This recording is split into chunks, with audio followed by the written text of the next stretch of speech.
यदि संसार सागर में हमारा जन्म हुआ है, मृत्यु लोक में अगर आप और हम पैदा हुए हैं, जन्म लिए हैं, तो हमारा जन्म तब सार्थक है जब हम भगवान शंकर की अविरल भक्ति में डूबे हुए हैं, शिव नाम में हम रमे हुए।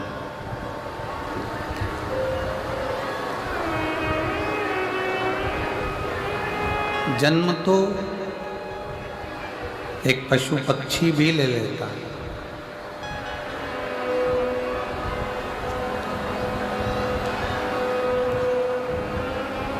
पशु भी जन्म लेता है, पक्षी भी जन्म लेता है, जलचर जीव भी जन्म लेता है, थलचर जीव भी जन्म लेता है। जन्म तो कीट पतंगे भी ले लेते हैं, जीव जंतु भी जन्म ले लेते हैं। आवाज नहीं जा रही है कहीं पर भी।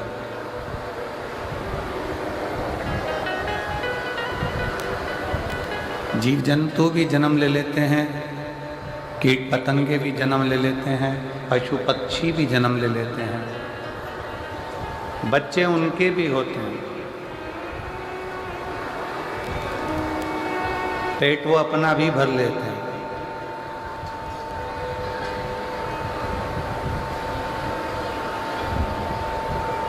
पर इस मनुष्य देह में सबसे बड़ा कार्य एक है कि भगवान शंकर की अविरल भक्ति कोई पशु पक्षी जीव जंतु अपने जन्म में प्राप्त नहीं कर पाता, जो यह मानव का शरीर पृथ्वी पर जन्म लेकर भगवान शंकर की अविरल भक्ति को प्राप्त कर लेता है। केवल एक मानव, केवल एक मनुष्य। आवाज क्लियर नहीं है बिल्कुल भी, शोर शोर सा आ रहा है पूरा।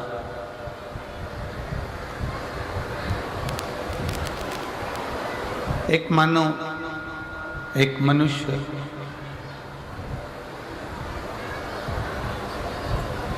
और बहुत सावधानी से इस बात का स्मरण करिएगा कि मानव शरीर भी मिल गया। मान लो मनुष्य का शरीर प्राप्त हो भी गया, मानव का शरीर मिल भी गया,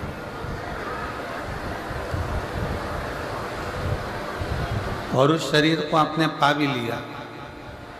और मानव शरीर पाने के बाद भी यदि आपका चित्त संसार में तो रमा, परिवार में भी रमा, कुटुंब में भी रमा, भगवान की भक्ति से दूर हो गया, तो फिर वो शरीर पाने का कोई मूलता नहीं।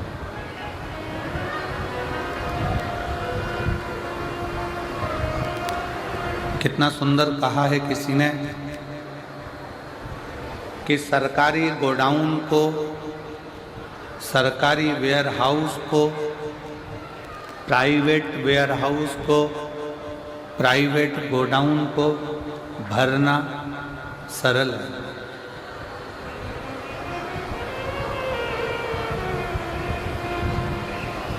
वेयरहाउस को भरना सरल है, गोडाउन को भरना सरल है। एक वेयरहाउस को तृप्त करना सरल है, गोडाउन को तृप्त करना सरल है, पर संत कहते हैं, साधु कहते हैं, तपस्वी कहते हैं कि अपने मन को, इस चित्त को, इस आत्मा को, इस हृदय को तृप्त करना कठिन है, बहुत कठिन।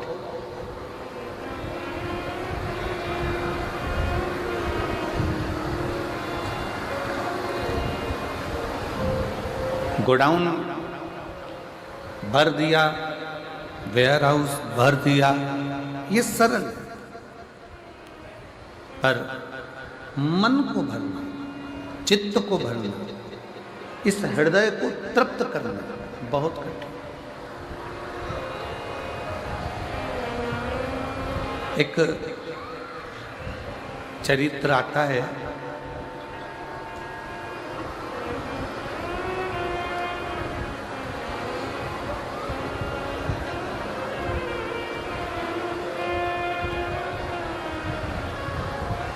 एक भिक्षुक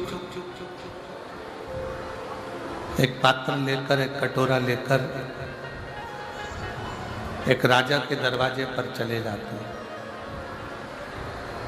राजा के द्वार पर जाते हैं, राजा के दरवाजे पर जाते हैं और भिक्षुक जब राजा के दरवाजे पर जाता है और राजा के द्वार पर जाकर वो भिक्षा मांगता है।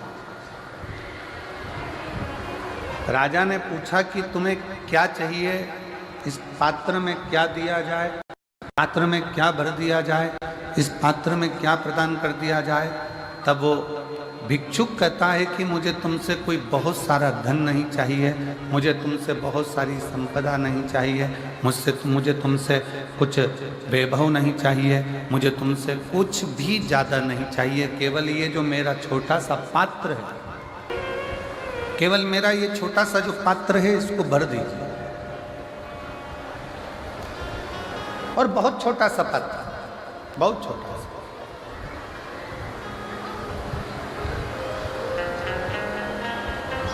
राजा ने कहा भिक्षुक से कि विचार करिए कि आप किसके पास आकर खड़े हुए।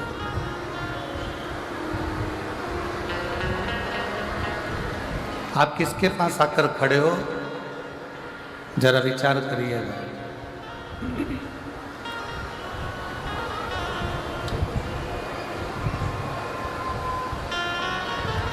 एक राजा के दरवाजे पर भिक्षा मांगने के लिए खड़े हो, एक राजा के दरवाजे पर भिक्षा के लिए आए हो।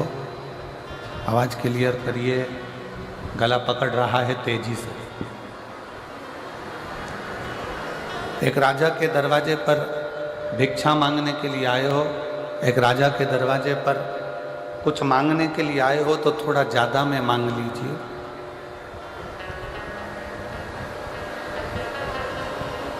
क्या छोटा सा पात्र लेकर मेरे पास में खड़े हुए। इतना छोटा सा पात्र तो मैं कभी भी भर देता, एक चुटकी में मैं भर के दे देता हूँ। अगर मांगना ही है किसी राजा के दरवाजे पर, अगर भिक्षा मांगने के लिए आए ही हो, किसी के दरवाजे पर पहुँचे हो, किसी के दरवाजे पर यदि तुम आए हो, किसी के द्वार पर यदि तुम आए हो, तो कुछ अधिकता में तो मांगो। नहीं नहीं महाराज, मुझे ज़्यादा कुछ नहीं चाहिए, केवल एक ये छोटा सा पात्र है, इसको भर दीजिए। अब राजा को लगा इतना छोटा सा पात्र है, ये तो तुरंत भर जाएगा। राजा उस पात्र को लेकर अपने राजकोष में पहुंचा, भंडार में पहुंचा। सारा संपदा राजा ने उस पात्र के अंदर डाल दी, पर वो पात्र नहीं भरा पाया, वो पात्र नहीं भरा। पूरी संपदा राजा ने उस पात्र में डाल दी, पूरी संपदा उस पात्र के अंदर डाल दी, पूरा वैभव उस पात्र के अंदर डालते गए, पूरी की पूरी संपदा उस पात्र के अंदर डालते गए, पूरी की पूरी संपदा। और जब पूरी की पूरी संपदा उस पात्र के अंदर डाल दी, पर वो पात्र नहीं भरा है। पात्र में डालने के बाद भी पात्र खाली की खाली रह गया, वो पात्र नहीं भरा पाया। तब राजा ने पूछ लिया, हाथ जोड़कर राजा ने पूछा, उस भिक्षुक से, उस फकीर से, उस भिक्षुक से कि ये पात्र में हमने सारी संपदा डाल दी, सब कुछ ले जाकर डाल दिया है, इस पात्र के अंदर हमने सब कुछ डाल दिया, तो भी यह पात्र भराता क्यों नहीं। तब भिक्षुक ने, संत ने कहा कि यह पात्र कोई साधारण सा नहीं है, ये मनुष्य के सिर की खोपड़ी है, जिसमें कुछ भी भरते चले जाओ पर ये आखिरी में खाली की खाली ही रहती है। इस मन को और इस बुद्धि को भरने के लिए बहुत समय लगता है, बहुत समय।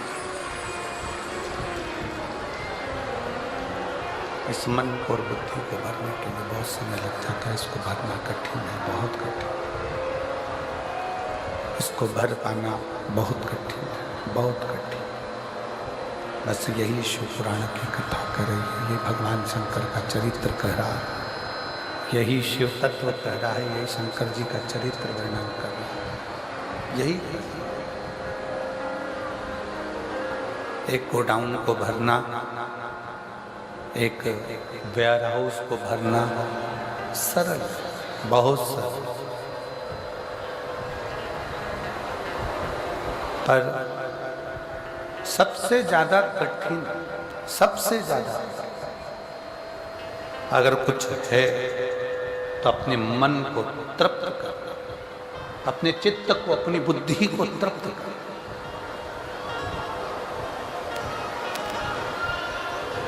और दुनिया में वो तृप्ति प्राप्त नहीं हो सकती, दुनिया में वो तृप्ति कहीं प्राप्त नहीं हो सकती। वो तृप्ति दुनिया भर का वैभव, दुनिया भर का धन, दुनिया भर की सत्ता, दुनिया भर का सिंहासन, दुनिया भर की दौलत आपके पास यदि आ भी जाए तो भी आप तृप्त नहीं हो सकते। कब तक? जब तक वो शंकर करुणा न करे।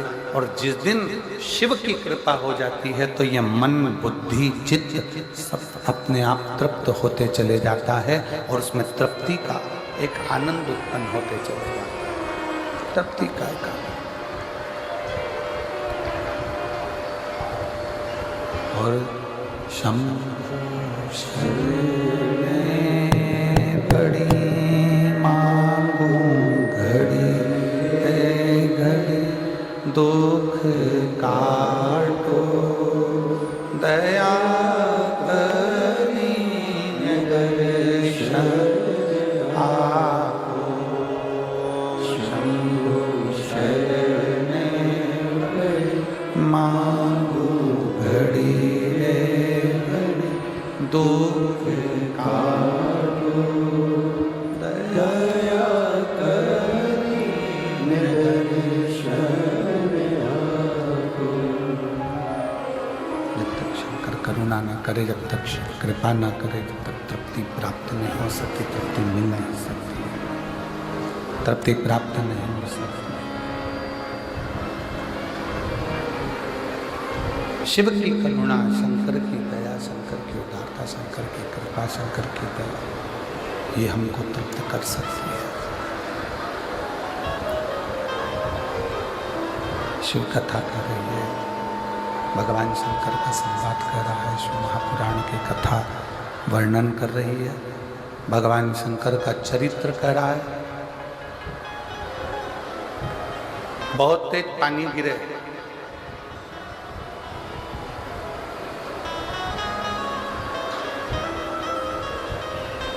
और बहुत तेज बारिश में आप छाता लगाकर बाहर आकर खड़े हो जाओ तो क्या पानी गिरना बंद हो जाएगा? जम के बोलो जरा, बंद होगा? नहीं। बहुत तेज पानी गिर रहा हो, छाता लगाकर आप बाहर आकर खड़े भी हो गए तो पानी गिरना बंद नहीं। पर वो छाता आपको बल दे दे। क्या बल देगा? कि कितनी भी तेज पानी आए पर ये छाता तेरे पास में है तो तुझे घबराने की जरूरत नहीं है, तू गीला नहीं हो। तू तेज पानी में भी, तेज बारिश में भी तू खड़ा हो सकता है।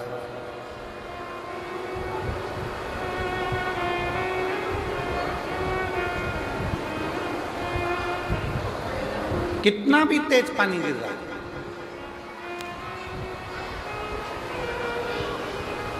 कितनी भी तेज जल वृष्टि हो रही हो और छाता पकड़कर आप घर से बाहर निकल गए, ग्राउंड में जाकर बारिश में खड़े हो गए, पानी बहुत तेज गिर रहा है, बहुत तेज बारिश हो रही है, बहुत तेज जल वृष्टि हो रही है, बहुत तेज पानी गिर रहा है, बहुत तेज जल वृष्टि हो रही है, और उस छाते को पकड़कर आप खड़े हैं तो वो आपको बल देगा। क्या बल दे रहा है कि चिंता मत कर, तेरे हाथ में अगर छाता है तो पानी कितना भी गिरे मैं तुझे गीला नहीं होने दूंगा। उस छाते को पकड़कर तुम्हें बल की प्राप्ति होती है। पानी बंद नहीं हो रहा, जलवृष्टि छाता पकड़ने से बंद नहीं हुई है, जलवृष्टि बंद नहीं हुई, बरसात बंद नहीं हुई, वो पानी गिर रहा है, केवल आपने छाता पकड़ रखा है तो आपको बल मिल रहा है कि मैं गीला नहीं होऊंगा। उसी तरह छाता और शिव महापुराण की कथा एक जैसी है। शिव महापुराण की कथा भी बल देती है कि कितनी भी जिंदगी में दुख आ जाए पर वो दुख एक ना एक दिन समाप्त हो जाएगा, वो दुख खत्म हो जाएगा, वो दुख एक ना एक दिन समाप्त हो ही जाएगा, वो दुख एक ना एक दिन समाप्त हो ही जाएगा, वो दुख एक ना एक दिन समाप्त हो जाएगा। शंभु शंभु शंभु शंभु शंभु शंभु शंभु शंभु शंभु शंभु शंभु शंभु शंभु शंभु शंभु। वो दुख एक ना एक दिन समाप्त हो ही जाए। अब क्या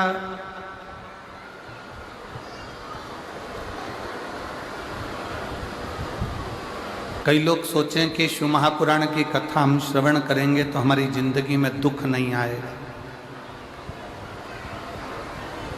बहुत सावधान होकर कथा का स्मरण करिएगा। अभी हम जब आ रहे थे तो हमने देखा कि बहुत दूर से लोग पैदल चल चल कर, बुजुर्ग माताएं, बुजुर्ग व्यक्ति, बच्चे चले आए पैदल पैदल पैदल पैदल। पार्किंग थोड़ी दूर हो गई। अभी हमने आते आते माननीय एसपी महोदय जी से कहा कि प्रयास करो कि जो पहले नंबर की पार्किंग है वो बहुत दूर है, थोड़ा नज़दीक में छोड़ें, जिससे ये बुजुर्ग महिलाओं को और पुरुषों को दिक्कत नहीं।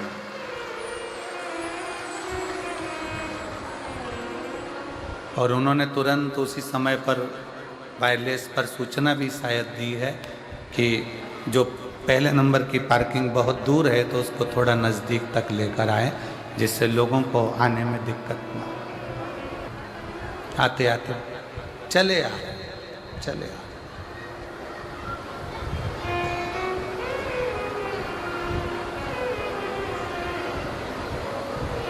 कोई तुमसे कह दे कि शिव पुराण की कथा सुनोगे तो तुम्हारी जिंदगी में दुख नहीं आएगा तो समझ लेना कि पक्का झूठ बोल। पृथ्वी पर अगर जन्म लिया है तो दुख सुख इस मानव के शरीर में चलते ही रहते हैं।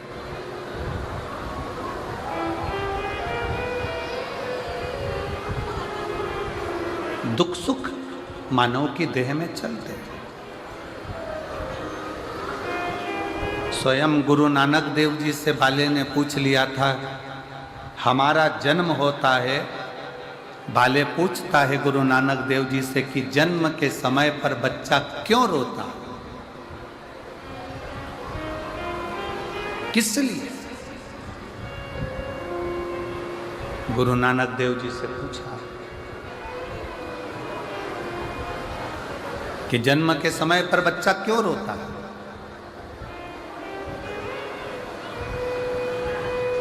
गुरु नानक देव जी ने कहा, बाले, वो परमात्मा से जब कोई जीव दूर होता है, मृत्यु लोक में जाता है, पृथ्वी पर जाता है, और परमात्मा से जब वो दूरी बनाता है तो उस जीव की आंखों में आंसू आते हैं कि हे परमात्मा, अब मैं संसार सागर में जा रहा हूँ, पर इतना निवेदन है कि संसार सागर से जब मैं वापिस छूटूं तो तेरे पास जाऊं। छूटने के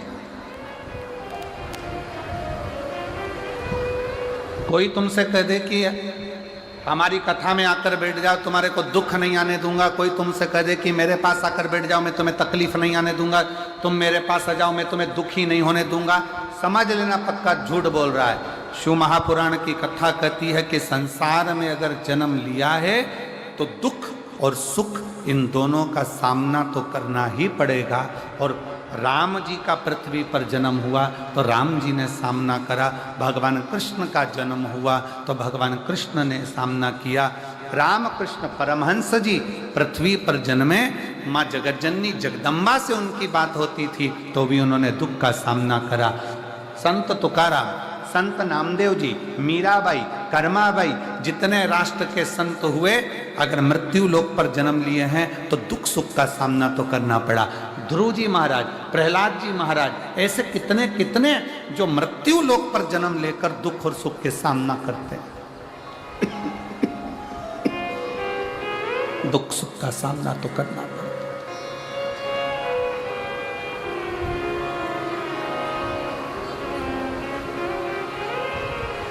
दुख आएगा।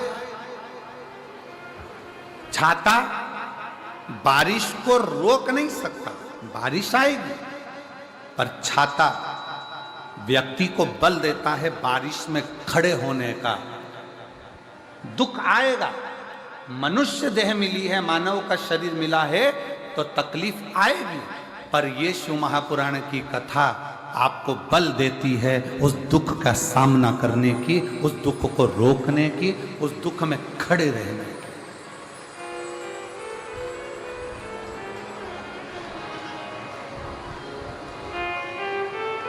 आएगा जरूर।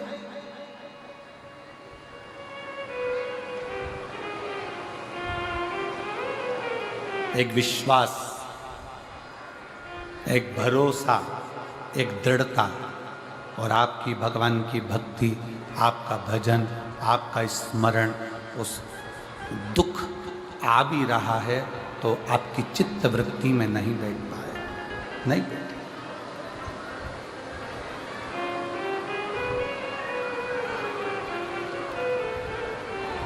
बस एक स्मरण रहे, किम्मत बुरे कर्म कर बंदे, वरना पछताएगा। भगवान की आंखों से तू बच नहीं पाएगा, तू बच नहीं पाएगा। अरे ओ अज्ञानी मत करना दानी, अरे ओ अज्ञानी मत करना दानी। तेरे कर्म का फल तू ही पाएगा, जैसा किया तूने तेरे आगे आएगा।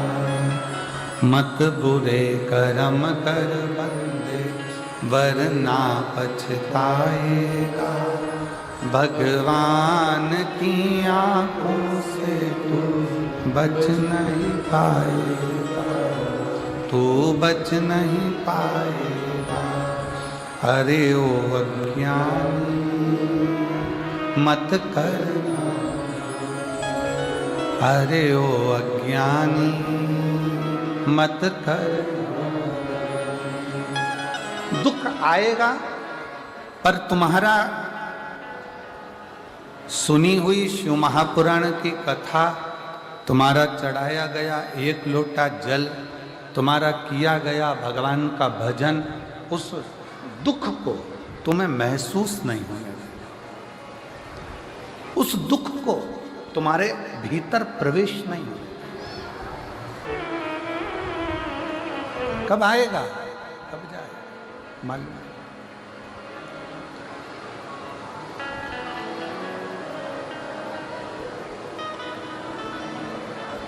छाता बारिश में खड़े होने का बल देता है।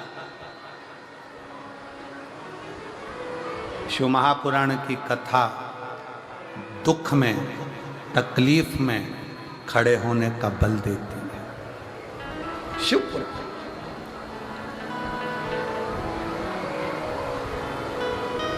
बहुत दुख है, बहुत तकलीफ है, बहुत कष्ट है,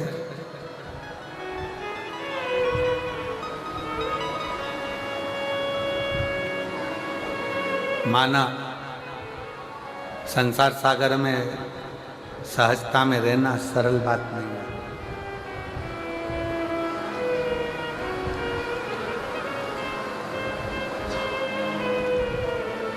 कई लोग कहते हैं गुरुजी आज के ज़माने में दया करो तो दुख प्राप्त होता है, दया ही दुख का कारण है।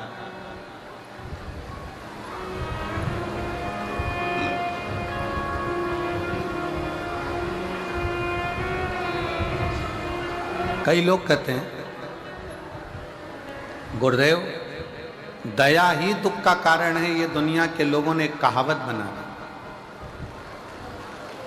पर सत्यता यह है कि दया दुख का कारण नहीं है, दया सुख का कारण है। जिसने ये बनाया कि दया दुख का कारण है, ये वो नहीं जानता कि दया का मतलब क्या होता।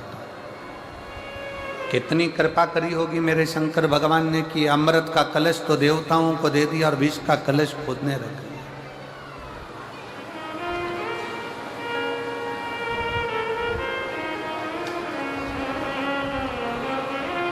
विष स्वयं के पास अमृत दे दिया देवताओं को कि ले जाओ।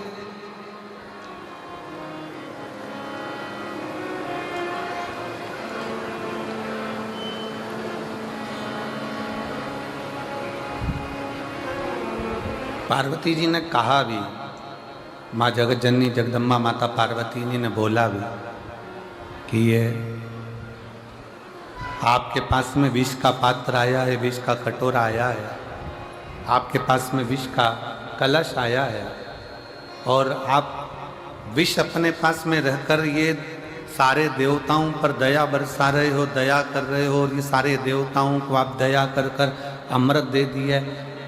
ये विष पियोगे तो प्राण छूट जाएंगे।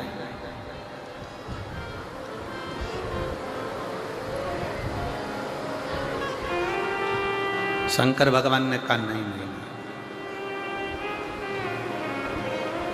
देवता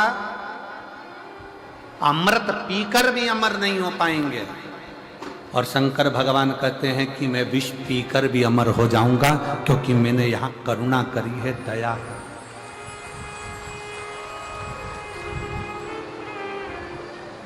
मैंने यहां करुणा करी है, दया करी है। देवता अमृत पीकर भी, अमृत पीने के बाद भी अमर नहीं हो पाते और मैं विष पीकर भी अमर होता हूं। ऐसे संसार सागर में कई लोग हैं, कई ऐसे भी हैं जिनका बहुत वर्चस्व है, खूब नाम है, खूब सत्ता है, खूब वैभव है, खूब प्रतिष्ठा है, खूब आनंद है, चारों तरफ सुख ही सुख है। और एक व्यक्ति वो है जिसको दुनिया के लोग गाली देते हैं, अपशब्द कहते हैं, ताना देते हैं, आड़ा टेढ़ा कहते हैं, बहुत ठोकर लगाते हैं, बहुत ठोकर।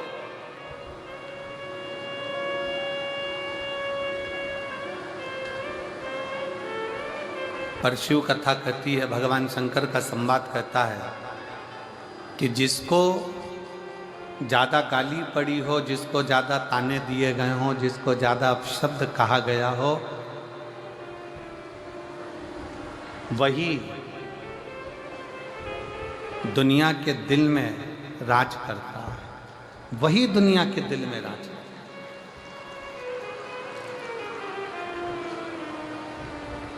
अब आप लोग जरा अंदाजा लगाइएगा, उस जब सोशल मीडिया को देखोगे, जब यूट्यूब पे घूमोगे, जब आप इंस्टाग्राम पर जाओगे, जब आप फेसबुक पर जाओगे, जब आप व्हाट्सएप पर जाओगे, आप सोशल मीडिया को छानोगे तो दिन भर 24 घंटे लोग वो मोदी जी को गाली देते हुए मिलेंगे। मोदी जी ने ये कर दिया, मोदी जी ने वो कर दिया, मोदी जी ने ये कर दिया, मोदी जी ने वो कर दिया, 24 घंटे।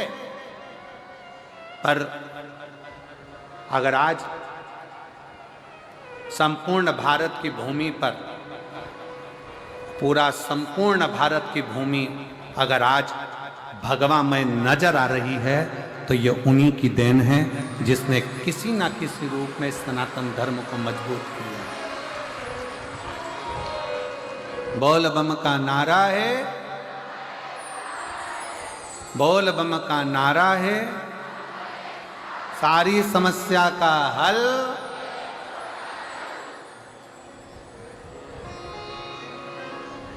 भले ताने दिए जाएं, भले अपशब्द किया जाए, भले आड़ा टेढ़ा बोला जाए,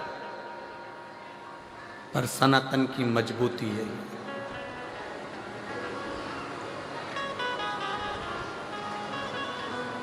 और मजबूत होना चाहिए। शिव कथा कर रही है, भगवान शंकर का चरित्र कथा है। माता पार्वती जी स्वयं भगवान शंकर से कर रही है, तुम दया करते हो और दुख पाते हो। भगवान शंकर कहते हैं दया मैंने कर दी, थोड़ा सा दुख जीवन में अगर आ भी गया तो मुझे स्वीकार है। मैंने मन में सोचा कि देवता सत्य कर रहे हैं कि देवताओं के हित के लिए, जनमानस के हित के लिए ये यज्ञ पूर्ण होना जरूरी है। तो शंकर भगवान उस समय पर दया करने के लिए चले तो ब्रह्मा जी भी हाथ जोड़कर खड़े हो गए कि महादेव आपकी धर्म पत्नी जलकर भस्म हो गई है, महादेव आपकी पत्नी यज्ञ कुंड में जलकर भस्म हो गई है, और आप देवताओं के हित के लिए, जनमानस के हित के लिए फिर दक्ष प्रजापति का सिर जोड़ने जा रहे हैं। आप फिर दक्ष प्रजापति का शीश जोड़ने के लिए जा रहे हैं। शंकर भगवान कहते हैं कि कुछ भी हो, पर संसार में रहने वाले जीवों का, देवताओं का, मृत्यु लोक में रहने वाले मानवों का कभी भी अहित नहीं होना चाहिए। सर्वे भवन्तु सुखी, सब सुखी रहे। आज कितनी विडंबना है, कितनी विडंबना।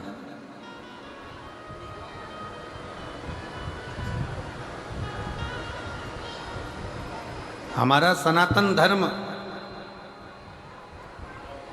हमारे सनातन धर्म के मंदिर, हमारे सनातन धर्म के देवालय, हमारे सनातन धर्म के शिवालय, हमारे सनातन धर्म के तीर्थ, हमारे सनातन धर्म के मंदिर, हमारे सनातन धर्म की पाठशाला, हमारे सनातन धर्म की गौशाला, हमारे सनातन धर्म की जहाँ जहाँ पर नींव रखी हुई है, वहाँ पर छोटे से छोटे बच्चे से लेकर बड़े से बड़े बुजुर्ग तक को जोड़ना सिखाती है कि बेटा इसको जोड़ना, किसी को तोड़ना नहीं, सबको लेकर चलो, सबको जोड़ कर चलो, सबको जोड़ कर चलो, सबको अपना बना कर चलो, सबको संजो कर चलो।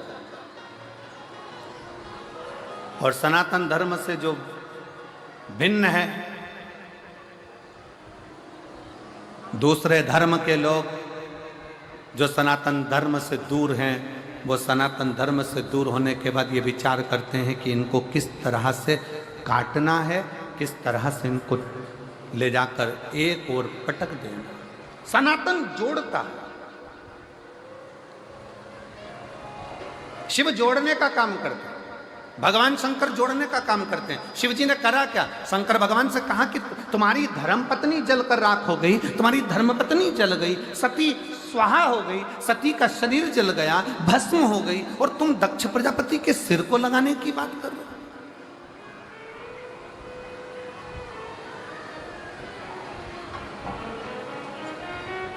विचार करिएगा जरा, जिस हॉस्पिटल में बहू की डिलीवरी हो रही है, जिस हॉस्पिटल में पत्नी की डिलीवरी हो रही है, जिस हॉस्पिटल में पत्नी का जापा हो रहा है, जिस हॉस्पिटल का डॉक्टर तुम्हारे मरीज का इलाज कर रहा है, थोड़ा सा अगर देरी हो जाती है, थोड़ी सी अगर उसमें तकलीफ हो जाती है, बच्चे को, पत्नी को कुछ हो गया, मालूम पड़े समाप्त हो गए, तो घर के लोग एक प्लानिंग बनाते हैं कि बताओ हॉस्पिटल में लेकर गए थे, वहाँ डॉक्टर ने ऐसा कर दिया, उसका ये कर दो, उसको नाश कर दो, उसमें आग लगा दो, उसमें ये कर दो। जरा विचार करिएगा, परिवार का एक व्यक्ति को अगर थोड़ी सी भी चोट आती है तो लोग चक्का जाम कर देते हैं, लोग रोक देते हैं।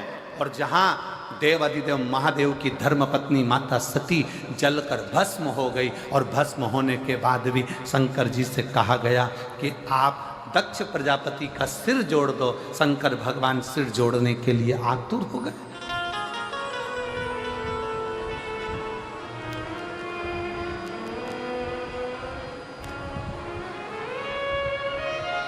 भगवान देवाधिदेव महादेव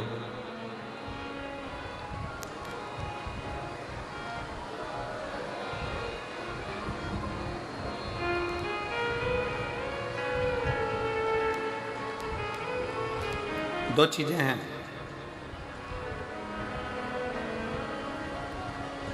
सृष्टि में प्रेम होना चाहिए कि दृष्टि में प्रेम होना चाहिए?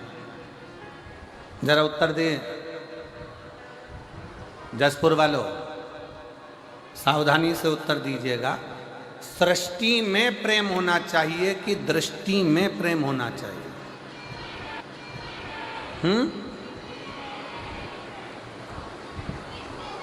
दृष्टि में। बहुत बहुत धन्यवाद, जोरदार ताली बजाओ, बहुत सुंदर उत्तर। सृष्टि में प्रेम और दृष्टि में प्रेम, दोनों में अंतर है।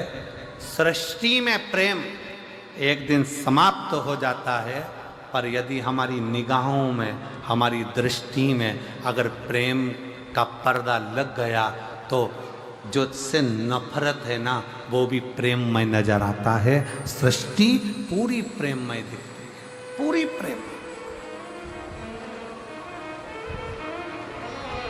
पूरी सृष्टि प्रेममय दिखती।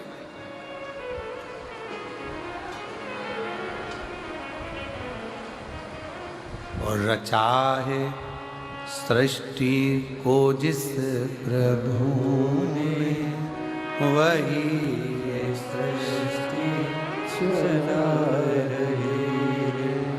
रचा है सृष्टि को जिस प्रभु ने, वही सृष्टि चला रही। जो पेड़ हमने लगाया पहले, जो पेड़ हमने लगाया पहले, उसी का फल अब हम पा रहे हैं। रचा है सृष्टि को जिस प्रभु ने, वही ये सृष्टि चला रही। रचा है सृष्टि को जिस प्रभु ने, वही ये सृष्टि चला रही।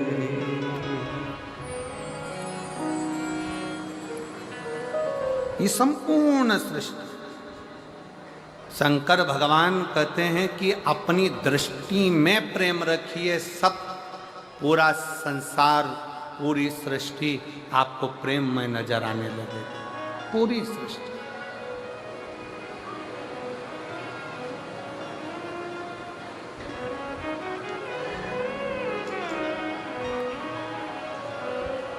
शंकर जी के मंदिर कौन कौन जाता है एक लोटा जल चढ़ाने? जरा हाथ उठाओ सब। जाते हो सब लोग? रख लो रख लो रख लो रख लो। आज के समय में सबसे व्यस्त देव हैं देवाधिदेव महादेव।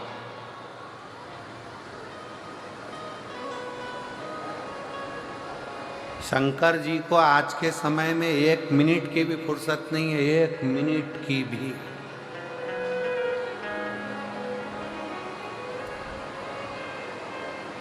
सारे देवता एक बार तैयार होते हैं, फिर दूसरे दिन तैयार होते हैं। शंकर भगवान हर 2 मिनट में तैयार होते हैं, हर 2 मिनट में। कोई आया, एक लोटा जल चढ़ाया, हर हर महादेव, नीला धुला के, भगवान का स्नान करा के, त्रिपुंड लगा के, माला धरा के, बेलपत्री चढ़ा के, वो गई। इतनी देर में दूसरी आ गई, सिर पे पल्लू लगकर, हर हर। उसने भी नीला धुला के, त्रिपुंड लगाया, पत्ती चढ़ाई, श्रृंगार करा। इतनी देर में तीसरी आ गई, शंभो सर। और मंदिर में उसने झाड़ू लगाई, पोछा लगाया। झाड़ू पोछा लगाने के बाद बैठ गई, बाल्टी भर के शंकर जी को फिर उंडेल दिया, उंडेल कर फिर श्रृंगार कर दिया, श्रृंगार करके फिर वो गई। इतने में तीसरी आ गई, जूड़ा बांध के। फिर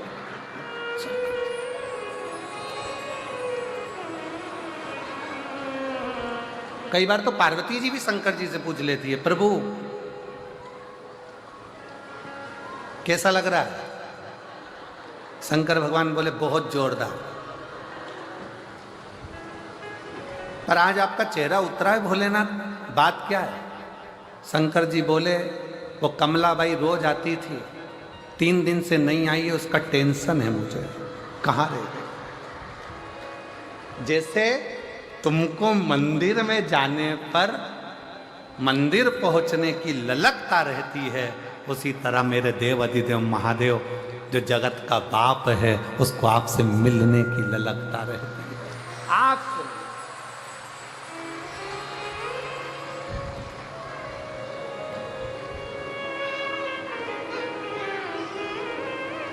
वो आपसे मिलना चाहते।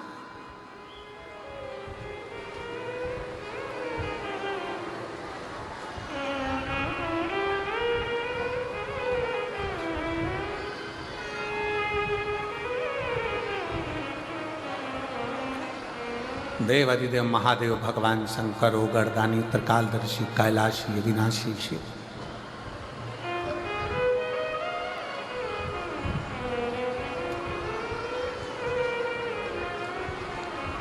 भगवान शंकर, भगवान शिव,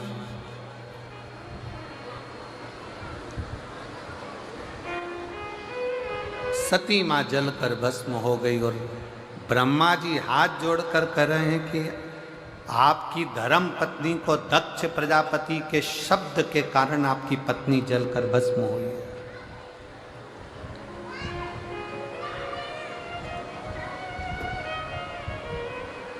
दक्ष प्रजापति के ऐसे शब्द पड़े कि आपकी पत्नी जलकर भस्म हो गई और आप वो दक्ष प्रजापति का सिर जोड़ने के लिए जा रहे हैं, आप दक्ष प्रजापति का शीश लगाने के लिए जा रहे हैं, आप दक्ष प्रजापति का शीश जोड़ने जा रहे हैं। शंकर भगवान बोले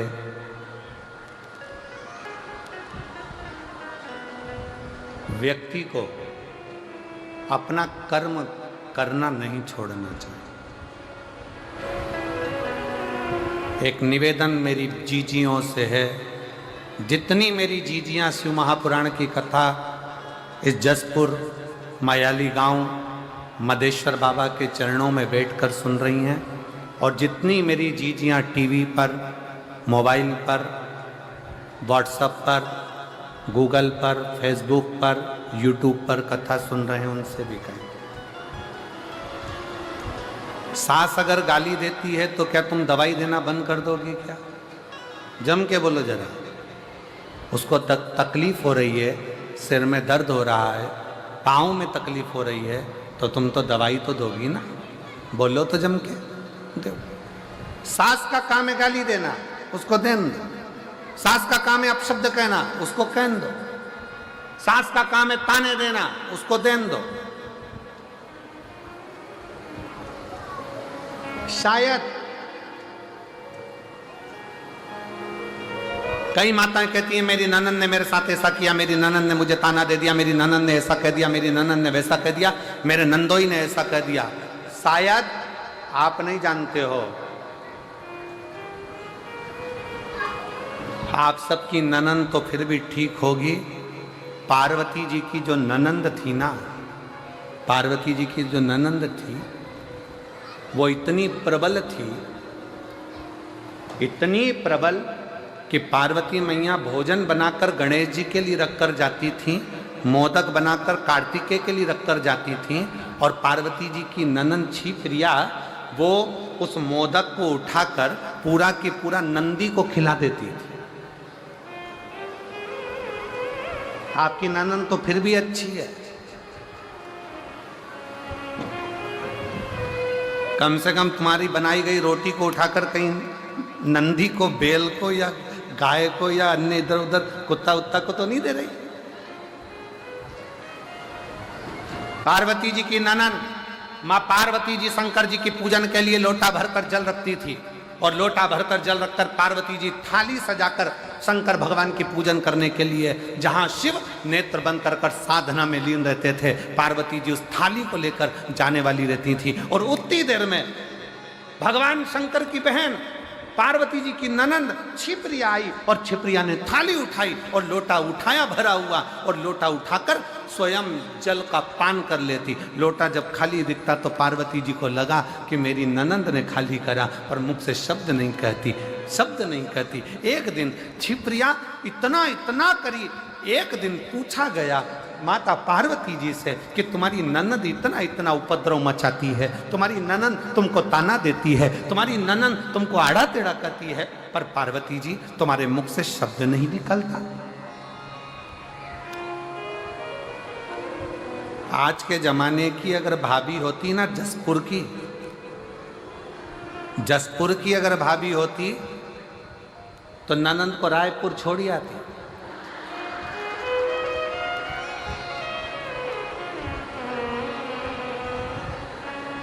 और दूसरी बार फोन भी नहीं लगाती कि तुम रक्षाबंधन पर।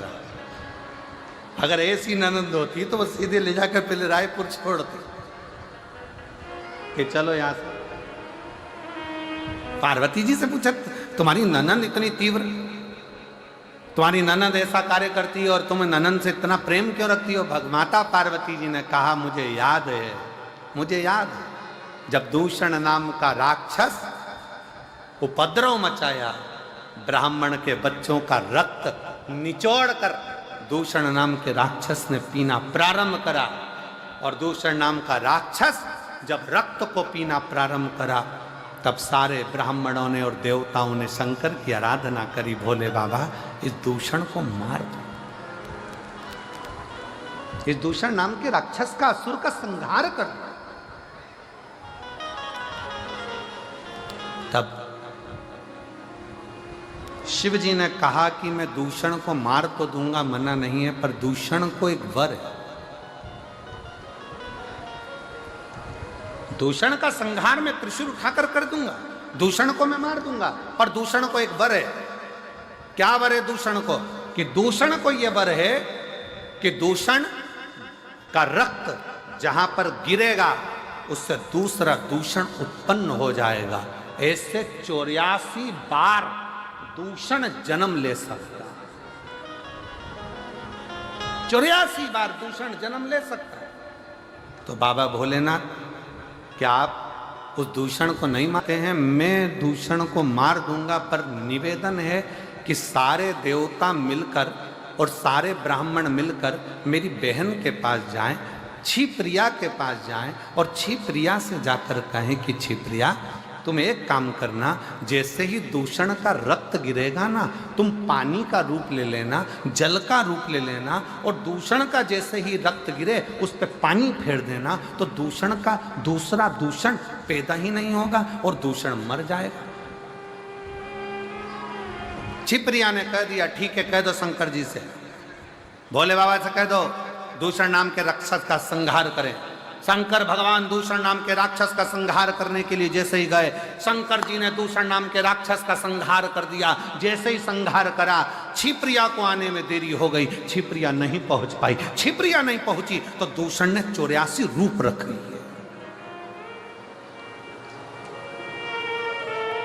अब जैसे ही दूषण ने 84 रूप रखे, 84 रूप धारण कर लिए दूषण ने, छिप्रिया जैसी आकर खड़ी हुई तो सारे ब्राह्मणों ने, संतों ने, भगवानों ने, सबने कह दिया माँ आपको आने में देरी हो गई। इतने में तो दूषण ने 84 रूप रख लिए, अब क्या होगा? शंकर भगवान तो अपना रूप नहीं रख सकते क्योंकि वो ओघड़दानी है, वो शंभु है, वो रूप कभी नहीं रख सकते। राम जी अगर पृथ्वी पर जन्म लेके अपना नारायण रूप रख सकते हैं, भगवान नारायण अपने अनेक रूप रख सकते हैं, ब्रह्मा जी अपने अनेक रूप रख सकते हैं, इंद्र अपना रूप बना सकता है, देवता देवी अपना रूप बना सकती है, पर शंकर कभी भी रूप नहीं रखते हैं। शंकर तो अड़भंगा है, एक रूप ही काफी है सारे जगत के कल्याण के लिए, इसलिए शिव को रूप रखने की जरूरत नहीं पड़ती।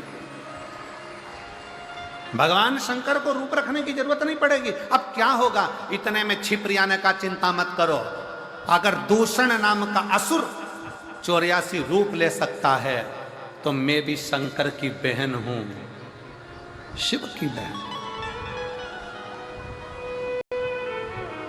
इतना बल मुझ में है कि मैं शंकर के 84 रूप विभाजित कर सकती, पर शिव तो रूप रख नहीं सकते।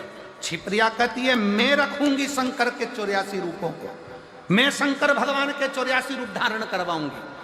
और मां छिप्रिया ने अपने जल का वेग इतना तेज करा कि शंकर भगवान के 84 रूप हो गए, और 84 रूप धारण कर कर दूषण 84 थे, उन 84 दूषण को शंकर भगवान काल अधिपति महाकाल ने 84 रूप धारण कर कर संहार कर दिया।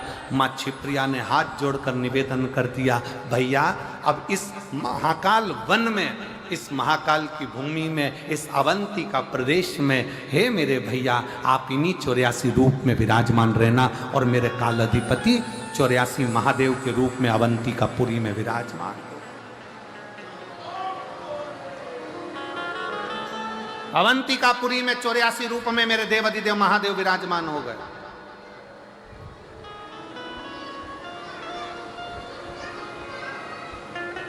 आप में से कितने लोग हैं जिन्होंने 84 महादेव करे हों उज्जैन जाकर? आपने करे हैं? वाह, आपने भी करें, धन्यवाद, बहुत बहुत साधुवाद, करना चाहिए।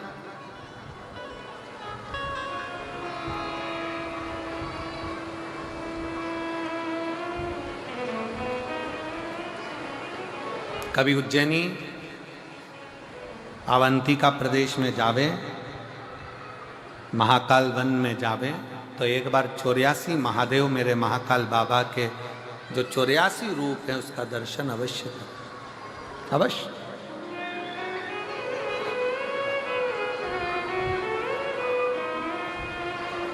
जरूर करें।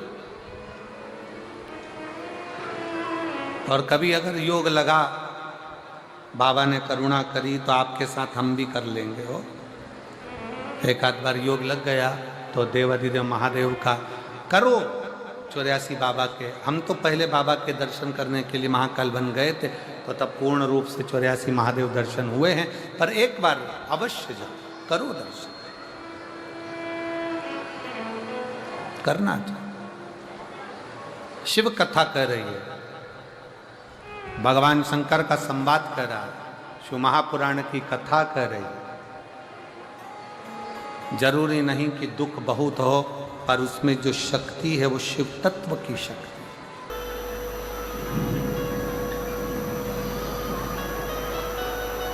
ब्रह्मा जी ने भगवान शिव जी से कहा,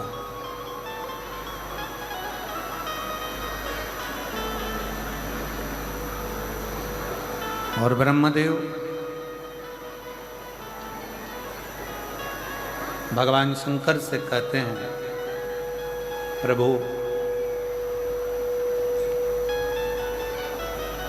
हे दयालु, हे दातार, ये तो बताओ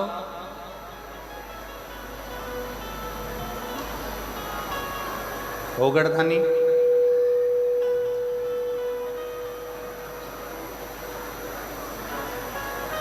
जिन दक्ष प्रजापति के शब्दों से, जिन दक्ष प्रजापति की वाणी से, जिन दक्ष प्रजापति के शब्दों से,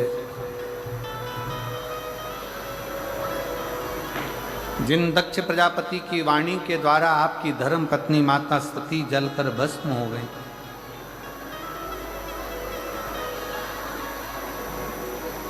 और उन्हीं दक्ष प्रजापति का सिर आप वापिस जोड़ने के लिए जा रहे हैं, पुनः जोड़ने के लिए। ये दया क्यों? ये कृपा क्यों?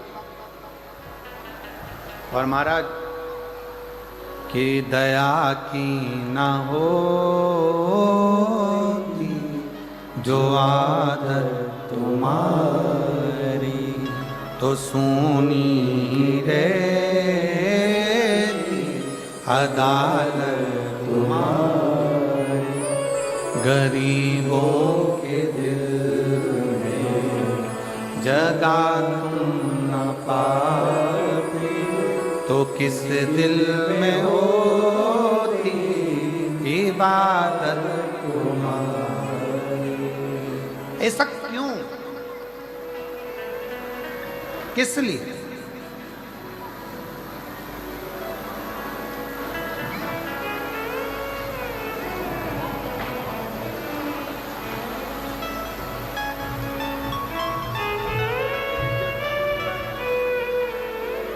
एक बार जोरदार ताली बजाओ। इस बच्चे का सरकारी नौकरी लगा है और बहुत भाव से इसने शिव की सेवा की।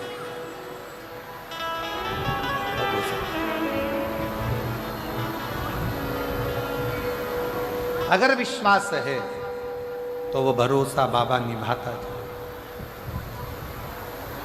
आप इतनी दया कैसे कर लेते? आप इतनी करुणा कैसे कर लेते? अभी कथा में कहा कि सास गाली दे, अपशब्द कहे, ताने दे, आड़ा टेढ़ा बोले, तो भी बहू का फर्ज है उसकी सेवा करना, और वो करते करते।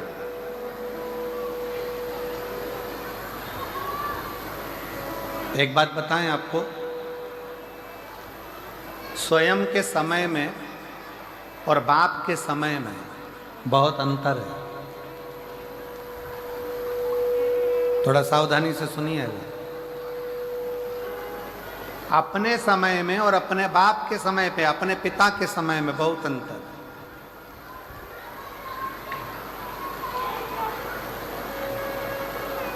बाप के समय में, पिता के समय में बच्चों को, बेटों को गरम रोटी मिलती है, गरम कपड़ा मिलता है, नरम नरम कपड़ा मिलता है, और जो जो तुम्हारी इच्छा होती है, बाप की जेब में कुछ होए ना होए, पर बाप अपनी औलाद की इच्छा पूरी करता ही है। वो पिता होता है, वो पिता।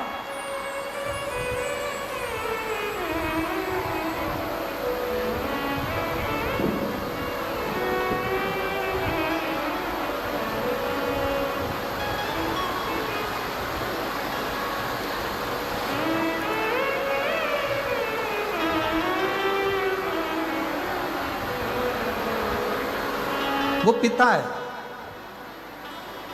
एक पिता का समय और एक अपना स्वयं का समय, दोनों में अंतर है। देखिए पानी बहुत तेज है, और निवेदन है, फिर निवेदन कर रहे हैं कि जो पंडाल 3 लगे हैं बड़े बड़े, तो जो पीछे के जो टेंट वाले पंडाल हैं उसमें से आप लोग निकल कर बड़े बड़े मूल पंडालों में आ जाएं, और उसमें हवा पानी बहुत तेज है, उसका स्मरण रखें। शिव कथा कर रही, भगवान शंकर का संवाद कर रहा।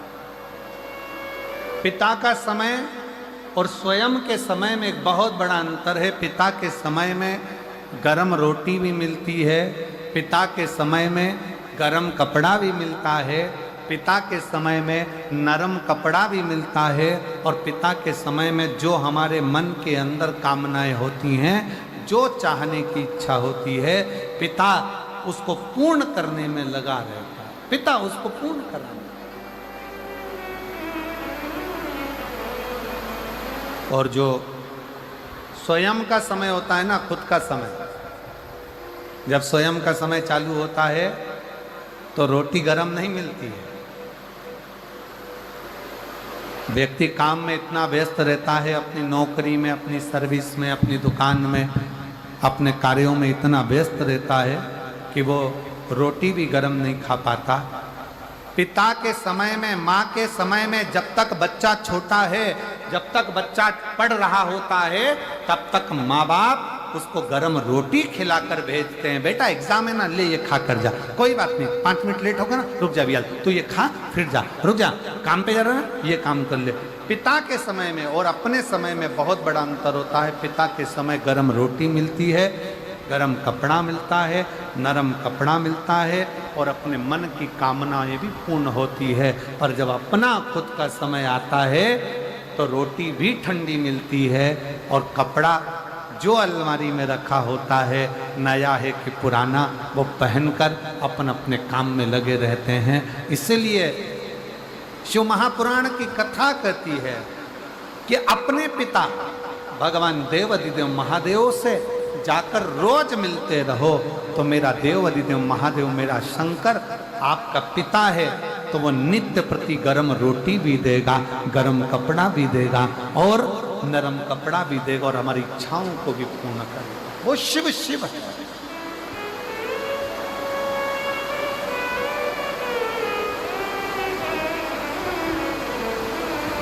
हर हर।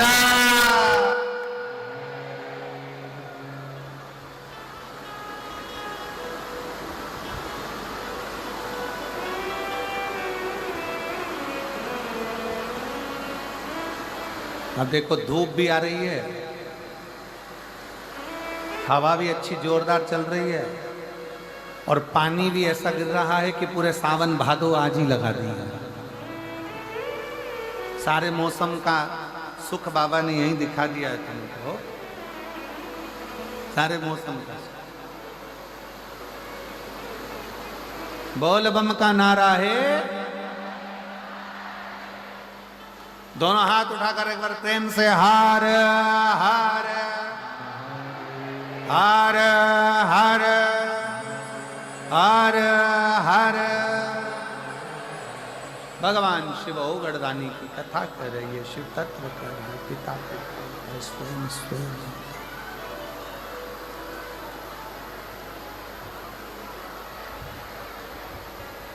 प्रभु ऐसी दया ऐसी करुणा आप कैसे प्राप्त कर लेते हैं? आप कैसे?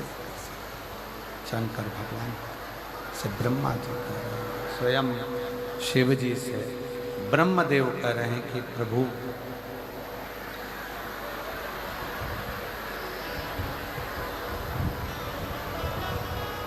आप इतनी दया, जिस दक्ष प्रजापति के यज्ञ में आपकी धर्म पत्नी माता सती जलकर भस्म हो गई हो,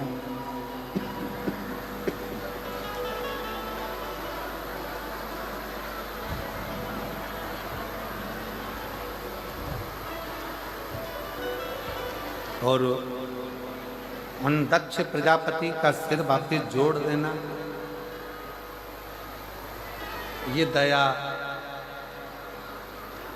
ये करुणा, ये कृपा कैसे? शिव कहते हैं, शंकर कह रहे हैं कि दुनिया की निगाह में ये लगता है कि शंकर भगवान दक्ष प्रजापति के दामाद हैं।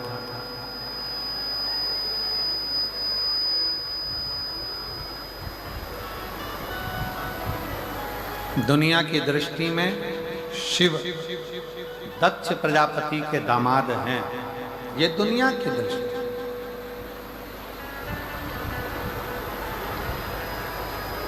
पर भगवान शंकर कहते हैं कि ये दक्ष प्रजापति भले मेरे ससुर रिश्ते में लगते हों, पर शिव जी कहते हैं कि संसार सागर में जितने जन्म लेते हैं,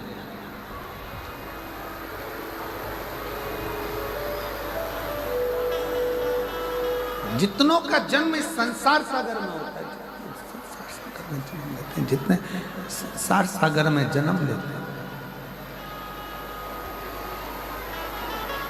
जितनों का जन्म इस संसार सागर में होता है, शिव कहते हैं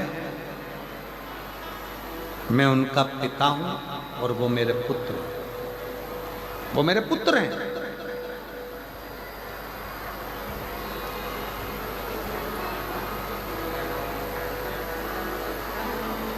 एक बहुत बड़ा पद मिल जाता है तो हो सकता है कि लोग अपने पिता को भूल जाएं।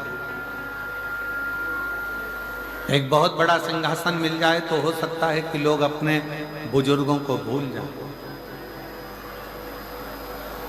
बहुत बड़ी प्रतिष्ठा मिल गई, पद मिल गया, धन मिल गया, सत्ता मिल गई तो हो सकता है लोग अपने माता पिता को भूल जाएं। पर शिव महापुराण की कथा कहती है कि बच्चे भले अपने माता पिता को भूल जाएं, पर माता पिता अपनी औलाद को कभी नहीं भूलते, वो अपनी औलाद के लिए हमेशा तत्पर खड़े रहते हैं, हमेशा। एक चरित्र आता है कि एक बेटा अपने पापा से कहता है, पिताजी से कहता है,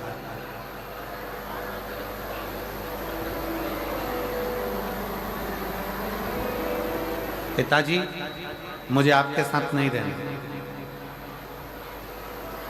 आप मुझे जायदाद का हिस्सा दे दो, जमीन के हिस्से कर दो, मेरी प्रॉपर्टी मुझे दो और मैं जाऊं। पिताजी ने समझाया बच्चे को कि बेटा क्या ये विचार करना कि मुझे मेरी प्रॉपर्टी दे दो और मैं घर छोड़कर जा रहा हूं, ये श्रेष्ठता नहीं। नहीं पापा, मुझे तुम्हारे साथ नहीं देना।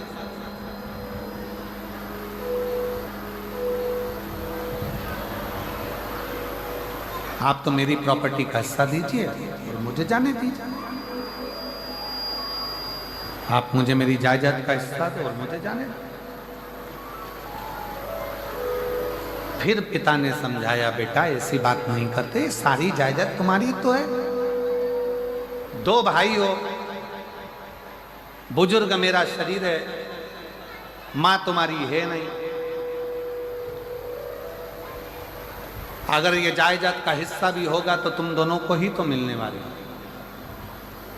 नहीं पापा, मुझे आपके साथ नहीं रहना, मुझे शहर जाना है, मुझे शहर जाना है, मुझे शहर जाना है, मुझे मेरी जायदाद का हिस्सा दे दो, मुझे जाने दो। आखिरी में पिताजी ने वकील को बुलवाया और वकील से बुलवा कर कहा कि साहब आप मेरे बेटे को समझाओ कि ये मुझे छोड़कर ना जाए। माना मैं बुजुर्ग हूं, बोलने में आ जाता है, कह जाता हूं कुछ अपशब्द।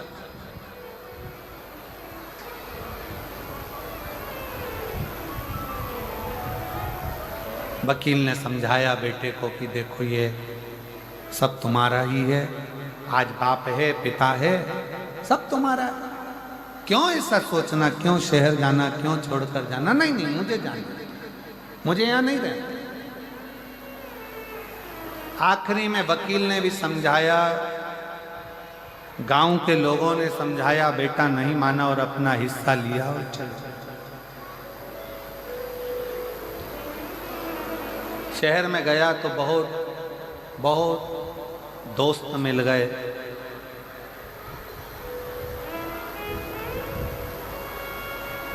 जेब खाली होती है ना, कोई नहीं मिलता।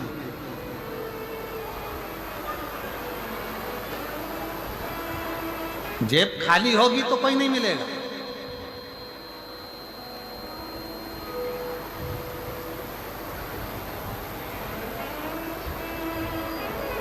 और मेरा निवेदन है, जितने जितने ये पदाधिकारी पदगण बैठे हुए हैं, या जितने जितने हम कहेंगे, कोई विधायक हो, कोई सांसद हो, कोई अध्यक्ष हो, कोई उपाध्यक्ष हो, कोई पद प्रतिष्ठा वाले हों, कोई मिनिस्टर हो, कोई मंत्री हो, जितने बैठे हैं सब अंदाजा लगा कर देखना,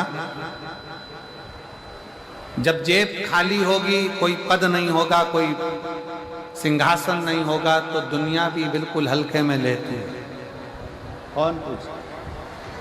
कौन पूछता, किसको पूछता? पर जब शिव की कृपा हो और जेब अगर भर जाए, पद प्रतिष्ठा मिल जाए, तो दुनिया भी पूछने लगती है, फिर रिश्तेदारी ढूंढने लगती। वो तो हमारी काका जी का लड़के का लड़का है, वो हमारी मौसी जी की लड़की है, वो हमारे चाचा जी के लड़के का लड़का है। फिर वो संबंध ढूंढे जाते हैं, संबंध।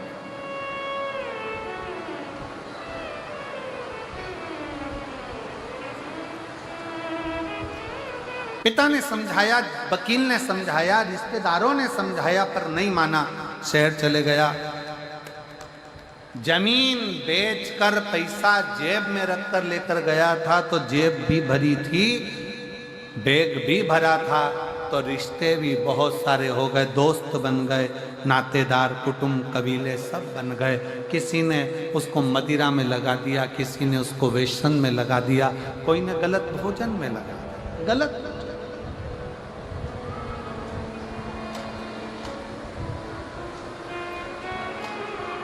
एक पत्र है,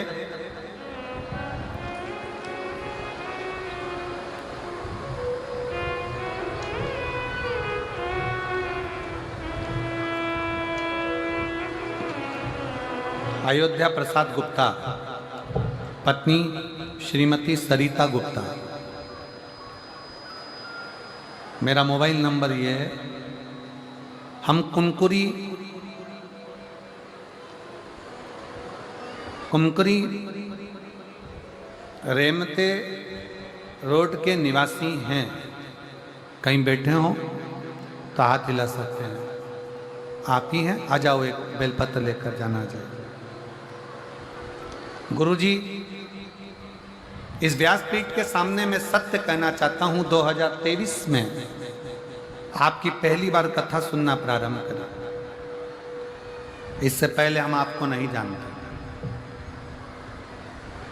कुछ गलत लोगों की संगत में आकर उन्होंने हम लोगों को तामसिक भोजन करना सिखा दिया। मेरा पूरा परिवार तामसिक भोजन में पड़ गया। गलत लोगों की संगत में आकर कुछ लोग ऐसे हैं जो बहलाकर फुसलाकर गलत तरह का भोजन करा देना, गलत संगत में ले जाना, गलत विचारों में ले जाना और सनातन धर्म से दूर करते चले। तामसी भोजन करना प्रारंभ, उसी में रुचि रहने लगी। अब करें तो करें क्या। तब मेरी बहन ने मुझसे एक बार कहा कि जीजी, मेरी बोली कि एक बार तू वो सियोर वाला महाराज आता है टीवी पर, कथा सुनाता है शिव पुराण की, एक बार उनकी कथा सुन। मैंने अपने जीवन में पहली बार आपकी कथा 2023 में श्रवण करी। श्रवण करते से ही मेरा मन हो गया कि मैं कुबेरेश्वर धाम जाऊं। कुबेरेश्वर धाम गया, शंकर जी की मां कंकर शंकर पूजन करी और एक कंकर उठाकर मैं अपने घर पर लेकर आ गया। ना जाने वो कंकर आने से ऐसा क्या हुआ कि मेरा दिल, मेरे परिवार का मन शंकर में जुड़ गया और जिस दिन से कंकर शंकर मेरे घर में आए उस दिन से मेरा तामसी भोजन भी छूट गया और मेरा विचार अपने सनातन धर्म की मजबूती की ओर आगे बढ़ा। एक शिव तत्व किसको कहते हैं?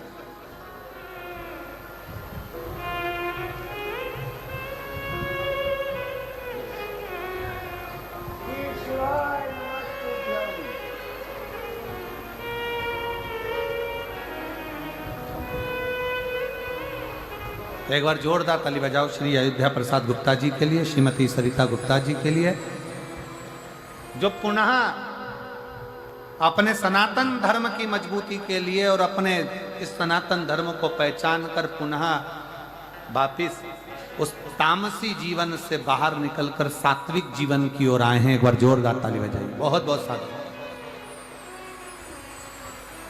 तो शिव तत्व कह रहा है, भगवान शंकर की कथा कर रही है, उस बेटे ने अपना जीवन बेकार कर लिया। जो धन था जेब में सारा की सारा व्यर्थ में कमाना प्रारंभ कर, व्यर्थ बर्बाद हो गया। धन कुछ नहीं बचा, संपदा कुछ नहीं बची, पैसा कुछ नहीं बचा। तब आखिरी में उसने विचार करा कि अब करूं तो करूं का, कहाँ जाऊं, क्या करूं, किससे मिलूं, किसको बोलूं, क्या करूं। तब वो सब बर्बाद होने के बाद में जितना धन था वो सब खत्म होने के बाद फिर अपने गांव पिता के पास गया। उसको लगा कि पिताजी मुझे रखेंगे नहीं। उसको लगा मेरा पिता मुझे रखने वाला नहीं है, मुझे मारकर धक्के देकर बाहर निकाल देगा। पर जैसे ही पिता ने अपने बेटे को देखा कि बेटा 2 साल के बाद आया है, वो पूरा बर्बाद होकर आया है, पिता ने अपनी बाहें फैलाई और अपने बेटे को गले से लगा लिया। बेटा कहता है, पापा मैंने अपना जायदाद का पूरा हिस्सा खत्म कर दिया, समाप्त कर दिया, उसके बाद भी तुम मुझे गले लगा रहे हो। पिता कहते हैं, बेटा जायदाद तो फिर बन जाएगी, अगर बेटा मेरे पास में है तो ये समझना कि ये प्रॉपर्टी बनाने में देरी नहीं लगेगी। ये प्रॉपर्टी बनाने में देरी नहीं लगेगी। जैसे एक पिता अपने बिछड़े हुए पुत्र को वापस प्राप्त कर लेता है, शिव महापुराण की कथा कहती है, ऐसा ही मेरा देव अधिदेव महादेव, मेरा शंकर ओघड़ी अपनी बाहें पसार कर बैठा हुआ है कि जिस समय पर तुम दुनिया से ठोकर खा लो, दुनिया तुम्हें धक्के दे दे, दुनिया तुमको अपशब्द कह दे, ताना दे दे, आड़ा टेढ़ा कह दे, दुनिया के धक्के जब तुम खा लो, मेरा शंकर कहता है उसके बाद एक बार एक लोटा जल लेकर मेरे मंदिर तक आ जाना, तो मैं तुम्हारा बाप हाथ पकड़कर पार लगा ही देगा, तुम्हारा पिता तुम्हें पार लगा।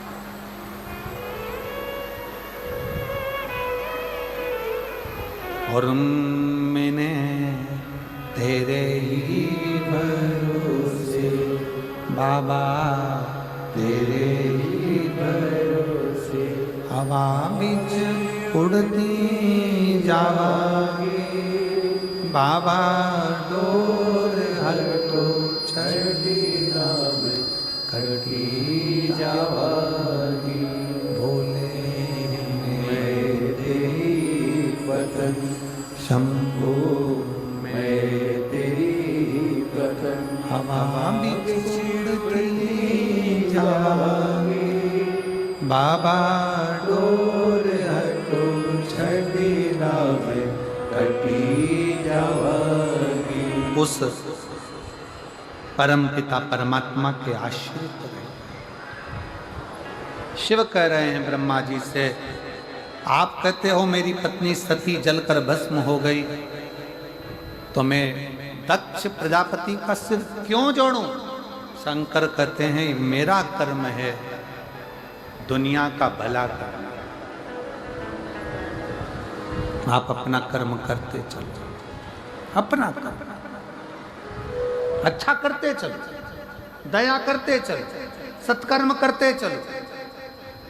कोई ताना दे, अपशब्द कहे, आड़ा टेढ़ा बोले, बोले